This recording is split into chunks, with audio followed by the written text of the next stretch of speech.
Welcome to the Ignore the Podcast, and today we're joined by JC Yoshimura. Hi, JC. Hi, Howard. How are you? What's up with you?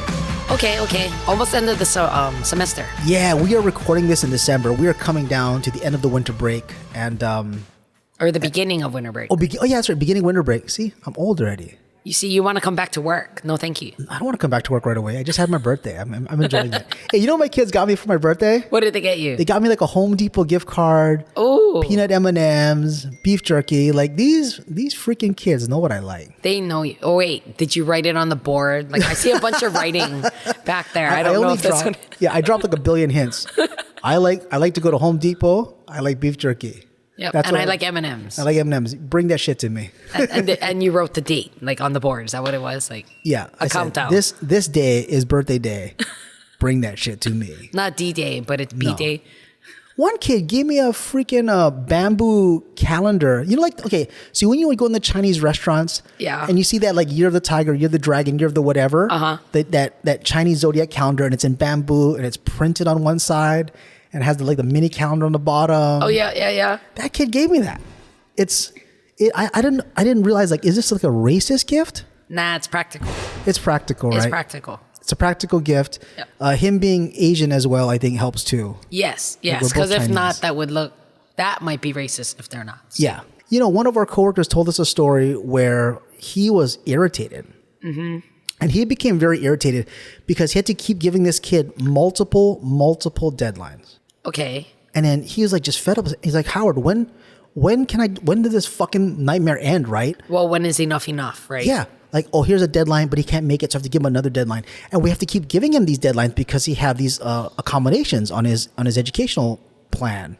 Was it a 504, right? Yeah. So Yeah. a 504 is this institutional plan where we have to follow the law and then give him all these reasonable accommodations because he's been diagnosed with something or whatever, right? Yeah, it's supposed to hinder a life skill. It's supposed to help him. So he has a hindrance Yeah. of a life So skill. I used to be a 504 coordinator at other schools. Okay. And whether you have the official diagnosis or not, if you have something that is hindering a life skill or a life something, like it's hindering certain things, Yeah. then you can qualify. So since he qualifies, he gets this thing. Okay, Yes. well, shit happens. Certain kids get it. It's never been thrown in my face that he has to have these multiple things, Okay. right? I've never had a kid tell me, I need a deadline and another deadline and another deadline and another deadline. No, I mean, I've had where it's extended time, but it's Yeah. like 50%, 10% more time. Yeah, I get that. Like, they need half more time, double time. And I'm happy to give it because, hey, let's give them the best possible opportunity or he or she best possible opportunity. But I've never heard of one with no end in sight. Yeah, like that's crazy to me. So like this kid could play the game out and then ride it out from the beginning of the year to the end of the year. And the poor teacher has to be on the hook for like, okay, now I got to stay behind and grade all this stuff. Well, I was thinking about this because it's infinite. Can it keep rolling year after year? Yeah. Can I do it in my senior year? Yeah, right? Because if I tell you it's due at the end of the year, I'm giving you a deadline, right? I'm not giving you extended time anymore. That doesn't make any sense to me. I wonder, I can see if it's needed, but I've never heard of unlimited time. Okay. That to me is crazy. I mean, more of the 504s I did were, I had a student with a severe hearing impairment. Okay. So she needed, first, and you're supposed to start with the least restrictive. Yeah. So she had like a little hearing magnifier. Okay. Not like a hearing aid, but a magnifier. And the teacher wore a microphone. Okay. So when the teacher spoke, it was going to everybody like normal, Yeah. but it magnetized or Magnified amplified, it. yeah, Amplified it. Yeah. to just that one student. Eventually, that wasn't enough. Had to have like a tower behind the kid. I felt really bad for that kid. Had like tower. a tower speaker. Well, so the kid could hear. Yeah, it was getting to the point where just on her wasn't Yeah. enough. Needed a physical tower, because like the hearing loss got worse and worse. But Oh, that that's poor kid. yeah. So that's one thing. And I recently learned when I was a 5-4 coordinator that if you have certain, I guess, life conditions. Mm-hmm. So I'm diabetic. I can admit it. Probably because of all the candy and shit I used to eat. So you're diabetic because you have a lot of candy. I think so. I don't eat as much candy now. I'm not trying to laugh at your diabetes. I'm just saying, like, I've been giving you peanut M&Ms. Yes, but I'm good. I'm good about how much I can have. Yeah, I'm waiting for you, Mr. Peanut M&M bag man over there to get diabetes. You want peanut M&Ms? Hold on no, one second. No, I do not. No, I'm going to throw them back at you. I'm going to give them to you right on the show. Just start eating them. But that could qualify you for a 504 plan.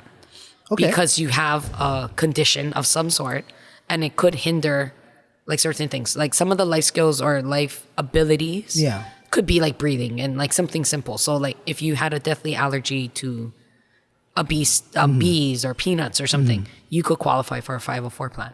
So that way it's documented to make sure you don't have these.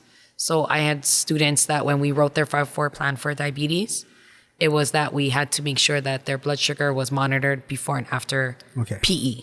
So that way it was always stable. You know, like we weren't like hindering them some way. But you know what I feel like the school is not doing properly? The whole crux of this, like our coworker, our buddy, telling us this story of the kid who wants infinite deadlines bullshit, is that it's not properly preparing that kid for the real world. That is true. At all. Like, I want you to imagine this for a second, you know, for you, for anybody listening, really.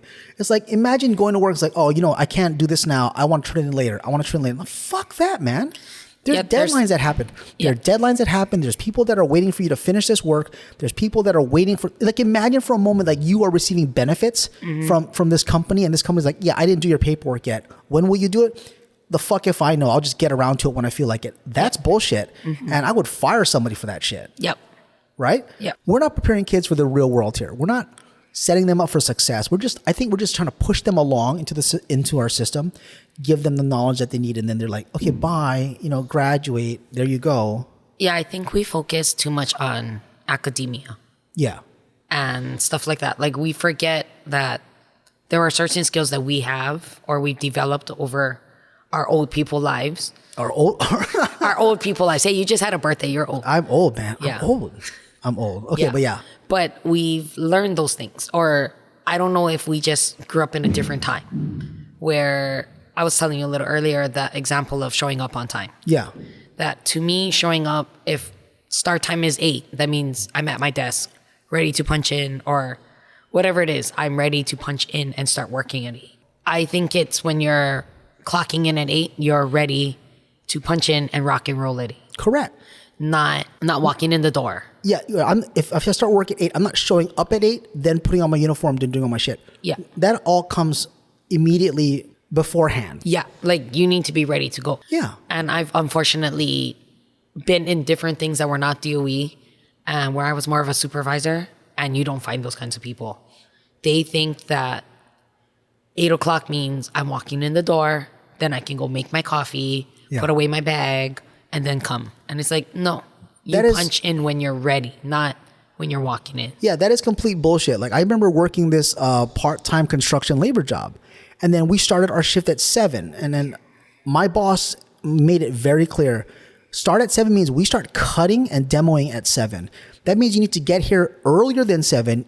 You got to eat breakfast, do whatever you want, get the tools ready, get your gloves on, put your boots on. All that shit has to happen before 7. When I say 7 start, it's 7 start. Like, ding, 7 o'clock, go. Go, yeah. Not put on your fucking bullshit overalls, whatever. It's start work at 7. And I think these kids don't understand that. No. Right? Well, the bell rings at 8. If they're walking in at 8, there's a lot of teachers that go, oh, you're present. Yeah, you're not. For me, I mark that tardy. That's Correct. me. But that's my policy, and my students know that policy. Like, I start talking at 8. My lecture begins at 8. Yep. If it's an 8 o'clock class, I start talking at 8 o'clock. I'm here early. I'm here at 7:30 in the morning. Yep. I'm ready to go. And so sometimes I come earlier, right? So I drop my kid off at school. I come here. I drink my coffee. I slow roll my day in. And when it's 8 o'clock, I'm ready to go. I'm ready to rock. But these kids come in, you know, they're sleepy, right? And even like some of these 504 kids, like, oh, I'm coming in late or whatever. And then I feel bad. I feel bad for them because maybe they took medication. Maybe they're like having a rough start. But Jesus Christ, man, I know you have a difficult situation. I know like there's a lot of things going on with you. But what happens? Like the big question is, what fucking happens when graduation hits and these kids are done? They go to the real world and piss off their bosses. Yeah. That's what's going to happen. They're going to go to the real world. They're going to find out that, oh my God, I'm not being protected anymore. I do not have all these like social service nets, safety nets that the school provided me. I don't have these IEPs. I don't have these 504s. I don't have these accommodations. There's no one-on-one to help me. There's no teachers that care about me anymore. It is me against the world. And if we're not properly preparing them, then they are fucked. Yeah.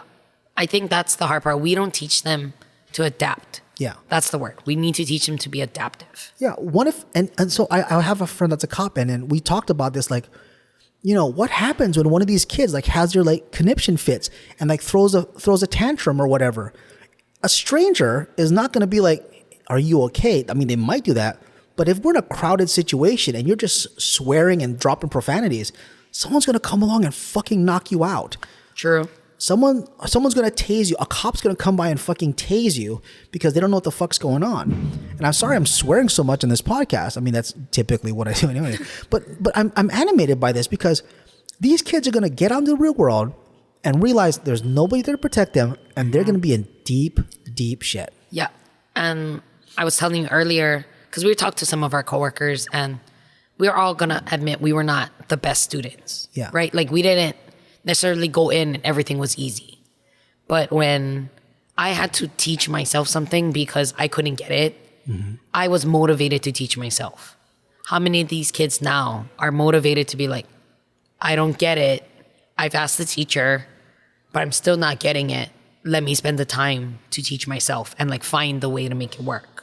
That is a strong skill to have. Like, you got to teach yourself. I don't remember when I talked about it. I know I told it with my students, and I'm pretty sure I talked about it on this podcast. Like, when I read, I have difficulty reading. And so sometimes I have to read it twice and sometimes 3 times just to understand. Even in college, I do the same thing. I had to stop and read. My friends are like, let's go out. Let's go out drinking. Like, oh, fuck, I can't, man. I can't. I got to read this thing, and I don't understand it. No one was there for me. Like, nobody taught me how to take notes. Nobody taught me how to highlight the book. Right. And these kids, right? And you see them, JC, they're leaving like, okay, well, so who's going to help me after? I'm like, nobody, dude. Nobody's there to help you. You should have learned these skills. And that's the problem. We should have taught them these skills. It should be, I kid you not. It should be reinforced from the very second they get a diagnosis. Okay, let me teach you how to catch the bus. Let me teach you how to call somebody to help you. Let me teach you how to count money so you don't get ripped off. Very true. Yeah. But I was just talking to a teacher about this morning. Because the student was asking like a kind of silly question. Yeah. And like, where's something here on the campus? And I was like, how do they not know? But I was like, why would they ask me?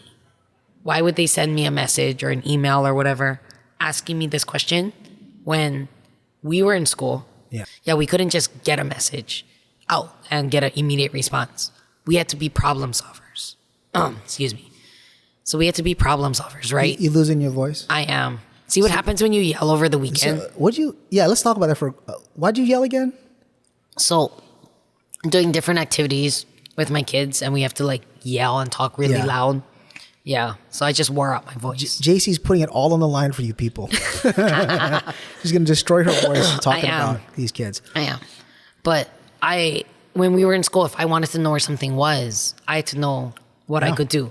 And I mean, I was at the beginning of cell phones, but I couldn't just like text random people or message. Yeah, we didn't text anybody. I remember I didn't have a cell phone in high school because they weren't readily available. Pagers kind of came on the scene as I was in high school. But if you wanted to find out when something is, like, oh, when's the movie playing? Well, I got to go grab the newspaper. Yeah. And for those of you that don't understand what a fucking newspaper is, I'm angry. No, but we had to go to the newspaper. We had to look up the movie show times. And I remember, I kid you not, we used to cut the movie show times out and put it on the fridge so we knew what movies was playing, where, that weekend, what theater. Yeah. Like what movies are playing, what theaters are playing at, and so I know where to go. But we knew how to find information. Yeah, like if I needed to know where F-103 was. Yeah. And I couldn't, do anything. Go to the office. Yeah. Like I had to problem solve. Like I couldn't just rely on stuff. Yeah. But I feel like this generation now is so used to like that phone. Yeah, and that pisses me off because they have the phone, and as I'm talking to them, they're looking at some fucking TikTok or video game. I'm like, hey, asshole. You just asked me a question and now you're just back on your phone. Just ask your phone then. Bypass me completely. Go ask your phone what the answer is. Like, I don't need to explain this to you if you can just use the phone yourself. No, I need help. I'm like, dude, get off your phone. In one class, one of my periods, I had a kid play this billiard pool game on his phone the entire fucking class period. And then he brought me his code sample because I teach coding. He brought me his code sample. He goes, anyway, Mr. Cam, how do I fix this? I'm like, dude, there's 2 minutes left of class. Why didn't you come earlier? Why now? Why now? I was like, well, no, I was busy. I'm like, bullshit, you were busy. You were playing video games. He goes, no, I wasn't. I'm like, dude, I watched you the whole class. Don't bullshit me. I know what's going on. And he's like, oh, okay, well, sorry, can I come tomorrow? I'm like, no, you can't because I have other periods and I'm busy. Like you should have asked me that question right then and there. Like even kids with non-504s are having trouble with Jesus Christ finding information. Yeah, like I think they're too used to the things. I don't want to say coming easy, but it is coming easy to them. Yeah. Like, so I think some of the life skills we need to teach is just for these kids, and as we talked about, like how to just find this basic set of information, right? Yeah. Like you might not know the answer, but you know how to find it. Or like something, like find the next person. But I think another question is, as teachers, like, what are we supposed to do then? Like, I shit you. You know what we need? We need just an entire class where it's mandatory for these kids to take like all 4 years of like how to do things, how to fill out your tax form, how to find an apartment, how to detect scams in rentals, right? How to buy a car, what's interest rate, what is your down payment, what is amortization, all of these things. These kids have no idea, but it's sad that no one taught her what it is. And I remember one advisory lesson we had to like, credit scores. Yeah. Credit scores. And so I was kind of bragging. I'm like, yeah, I got a fucking solid ass credit score because I pay my bills and I don't take out a lot of loans. And this kid's like, what's a credit score? And really? So, yeah. They had to ask me what a credit score is. I said, well, it's a numerical value that's calculated to see what your credit worthiness is. And I use big words and they still didn't understand because I realized I was using words they didn't understand. And so I said, okay, so let's take your grades. What's your GPA? And the kid goes, 1.8. And I shit you not. And this kid graduated last year. Openly admitted it was a 1.8. He admitted it was a 1.8 because he's not a good student, right? But his initials are KC. We'll go later. Anyway, so we'll just say Casey, said he had a 1.8 GPA. I'm like, okay, so then you don't do well in school. And so if you told a teacher that I'm going to do the extra credit and turn it in on Monday, what is the odds of you actually doing that? Probably fucking zero, right? Because you have a 1.8 GPA. But if a 4.0 kid or a 3.75 kid says, I'm going to do this work and can I turn it on Monday? That kid is probably going to turn it on Monday because they have a high GPA. They have a high level of responsibility for academics and they'll probably turn it in, right? So that's what credit is. If you have a low credit score, I'm not going to loan you money because you do not pay people back on time. It is proven you don't pay people back on time because you have a shit credit score. Like, I don't know what you spent your money on, but clearly it's not paying me back. But if you have a high credit score, it'd be like, yeah, you're low risk. You want to borrow money from me? Yeah, cool, take it. I'll charge you a little bit of interest and you pay me back. That's what it is. And these kids are like, oh my God, that's what credit scores are. I'm like, holy shit, you're a fucking junior and a senior. You don't know this shit. Yeah, we don't teach credit score till the last semester they're here because we haven't gone over it yet, but I see it coming up. Yeah, that should be part of these life skills classes that we teach these kids. Like, read a bus route. How do I get somewhere to somewhere? I go over that in my advisory. Yeah, well, not the bus good. route, but like constantly, like, what are things? Like, how is it applicable? We're not just filling out a worksheet to do a worksheet. Like, it's actually important. Yeah, how do we get someplace? And I think a lot of kids, like, even for our listeners right now, if you went to go ask a younger generation, like a Gen Z person, how do I find information? And you took their phone away, they might just come to a dead stop in the middle of the fucking street and be like, I don't know. Right? Like, I want to do that. This is a good experiment. Like, go grab a Gen Z kid's phone and laptop and put it away and go, tell me how I find this. What would I do? Tell me the steps, right? Tell me the steps. Like, for example, I was fixing my dad's computer and he had a USB drive, but I don't have USB, the big size, USB-A ports on my laptop. And I'm like, oh, do I have to buy an adapter? I'm like, no. I'll go grab my Mac Mini because it has a USB-A port on the back. I don't got to buy anything extra. I can just pack this equipment. I had one, and you know how we use like Google Drive and cloud services. And then these kids are like, how do I save the file and use it somewhere else? I'm like, oh my God, dude, you are so behind. You're so behind. How do I fill out? How do I print a PDF? Like, Oh yeah. what the fuck? They don't know how to print. I've seen that a lot. They don't know how to print. I'm at a loss, is what I'm saying. I'm just ranting on because I'm just at a dead loss. Like I feel like we're letting a bunch of kids down. I agree, but I wonder if it's our job as the school or is it the parents' job? Okay, I think it's the parents' job. Okay. It's partly our job. We have to introduce the topic to them. I think we should at least introduce it to them so the kid can have a conversation with their parents. True. And if the parents don't explain it properly, then those kids are screwed. Yeah, because I'm thinking like there are kids that come to our school and we know them day one of freshman year. Yeah. You know they're gonna be fine. Yeah. Like they're ready for the world. Maybe we're gonna teach them content. Yeah. Because they got everything else already. They know how to persevere. They'll be fine. But we're gonna teach them higher level math, higher level English, coding, whatever. We're gonna teach them content. Let's talk about one of our favorite kids. And for everyone else that's listening, that's a student of mine. Man, just hang in there. You'll get there. You'll get there. You'll get there. You got to earn it though. Yeah, Jalen, let's just use her real name because she's an awesome person. she is. This is her senior year, and she got the acceptance letter that she has been looking for. Yes. And so, Jalen, if you're listening, congratulations. I'd like to let the world know, good for you, good job. You deserve it. You earned it. Yes. Don't forget polo shirts. Polo shirts. So JC and I want the polo shirts from the college you're going to. I'm not going to spoil it for anybody what college you're going to, but I definitely want a polo shirt and then a sweatshirt. You want a sweatshirt? I kind of want I want a hoodie. I want a hoodie with that college logo on it. Nah, I'm good with polo. Polo. We'll just wear them together. Like, did you guys go to that school? I'm like, no. Actually, I've been there. I've walked the campus. I've seen pictures of it on the internet. Oh, so I'm a little bit ahead. Yeah, I've walked it. That's the closest I've seen to that school. But she's worked hard. She has worked hard. By the way, do you know there's a 3-way battle for valedictorian? Yes and no. Like it's only 3 ways now. I don't know. There's a battle for valedictorian, and it's her boyfriend, Yes. and one more. other kid, Yep. which I'll name him Ernie. I'm gonna call him I like that Ernie. name. Ernie. I like that name, Ernie. Yeah. Fucking Ernie. And not to play favorites, because that kid Ernie has never been in my class, but her and her boyfriend have been in my class. Or her boyfriend has been in my class for 4 years. She's been in my class. This is her 2nd year. Yeah. I have never met Ernie. I've seen Ernie, and he looks like a goofball. But Ernie? Ernie is he's from what I understand from other students have told me that he is very conceited. He's very always like to think he's right. He's got a big ego. He's got a giant ego that he always thinks he's right. And so I'm asking Jalen and like her boyfriend, like, what is the outcome here? Like, who's gonna win valedictorian? I'm really curious. This is a nice little race.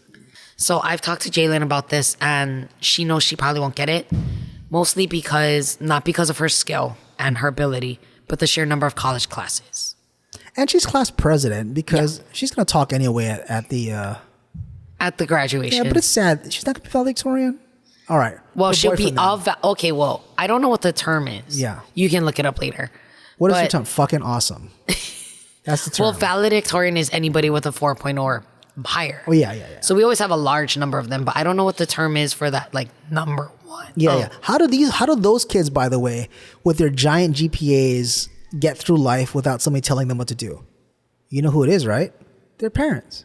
Yeah. Their parents did a real good bang up job. So, Jalen, if your parents are listening to this, good job. Congratulations. Good job, parents. Good job doing a really excellent job of raising your daughter. Yeah. And for every other parent of a valedictorian, great job putting in the 18 plus years of 18. Yeah. Wouldn't be plus, they'd be a failure. 18, well, they could be born late in the Yeah, they could be born late. Yeah. All right, let's just say 18 then. 18 years of dedicated and pure responsibility to make sure you're doing the right thing to make sure your kid turns out solid. Yeah, they should give me some tips. Yeah, me too. And for those of you parents with children who are not doing so well, there's room for growth. Yep. There's room for growth. Yeah, I can grow. Yeah, I think we all can.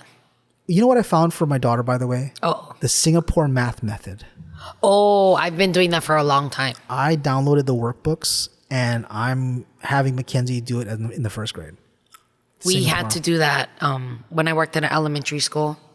The whole area went Singapore math. They're so much better. Yeah. They're deeper in context. Yeah. They're more difficult, and I love it. Yeah, so we did that whole style, and it was pretty good.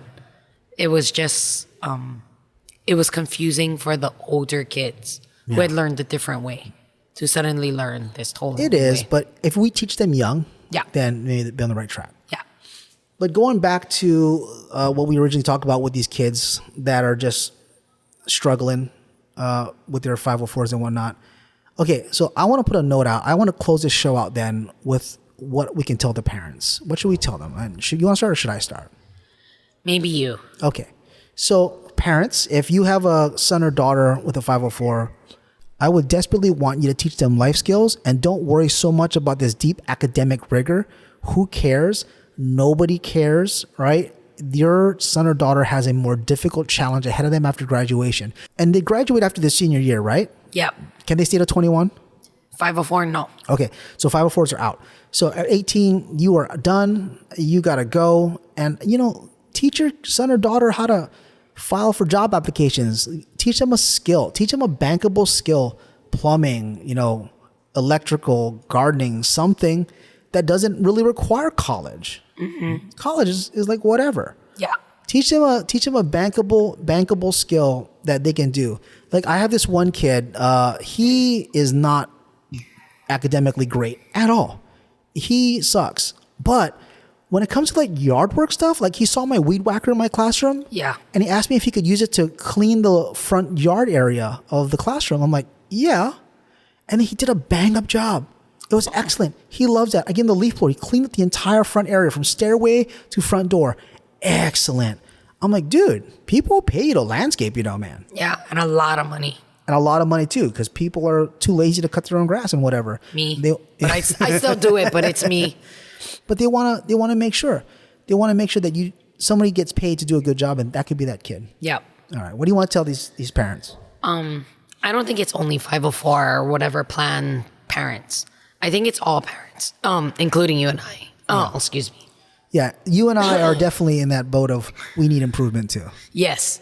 I think it's just teaching your kids that the world is mean. It is. And how to adapt to it. Yeah. That I think is my biggest thing. That is really good advice. And thank you for having your voice hold out this long. I know you were like dying over there, and I'm really trying not to like ask you deep questions to like strain you out. But no, you bring up an excellent point. The world is mean. The world is cruel. And we have to train our children. We have to teach them that the cruelty of this world is going to be something that you're going to have to overcome. Yeah. Yeah. I mean, we know it now. Like, it doesn't get nicer as we get older. No, it doesn't. No, it doesn't. All right. I want to thank every one of our listeners for listening today. I want to thank JC for being with me and her voice for holding up for these past 30 or so minutes. Thanks for having me, Howard. And if you love our show, why don't you give us a like and listen? And we can only survive if you please share this show with others. You can find us on Spotify and on iTunes and on YouTube Music. And we're the Adult Podcast, and we're out. I'll see you later. Bye. Bye.